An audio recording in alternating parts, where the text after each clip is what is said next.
নির্বাচনী প্রচারে একটি রাজনৈতিক দল ধর্মীয় অনুভূতির অপব্যবহার করছে বলে অভিযোগ করেছে বিএনপি। বিকেলে গুলশানে বিএনপির কেন্দ্রীয় নির্বাচন পরিচালনা কমিটির মুখপাত্র ও তারেক রহমানের উপদেষ্টা মাহাদি আমিন বলেন, বিশেষ ওই দলটি জান্নাতের প্রলোভন, কোরআন শরীফের শপথ করানো এবং বিকাশ নম্বরে টাকা দেবার প্রস্তাব দিয়ে বেড়াচ্ছে।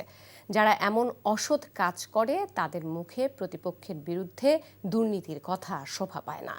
বলেন, 4 দলীয় জোট সরকারে ওই দলের 2 জন মন্ত্রী ছিলেন, তখন তাদের কোনো মন্তব্য শোনা যায়নি, কিন্তু বর্তমানে তারা নির্বাচনী মাঠে এসে ফ্যাসিবাদী প্রোপাগান্ডার সেই ধারাবাহিকতা ধরে রেখেছে।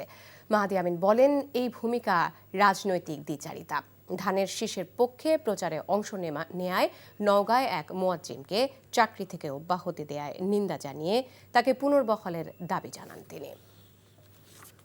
একটি নির্দিষ্ট দলের শীর্ষ পর্যায়ের নেতারা নতুন করে পতিত ফ্যাসিবাদের মতন করে পুরনো মিথ্যা ও প্রতারণামূলক দুর্নীতির বিশ্ব চ্যাম্পিয়ন বয়ান প্রচারের দায়িত্ব গ্রহণ করেছেন। সরকারে থাকা অবস্থায় তখন এই বিষয়ে তাদের কোনো মন্তব্য শোনা যায়নি।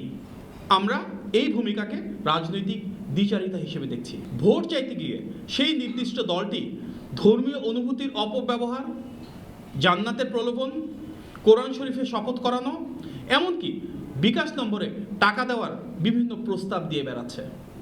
ফলে যারা নিজেরাই টাকা দিয়ে ভোটারদের ভোট কেনার চেষ্টা করছে, আবার তারাই যখন দুর্নীতির গল্প শোনাচ্ছে, সেটি তাদের তথাকথিত সততাকেই প্রশ্নবিদ্ধ করছে।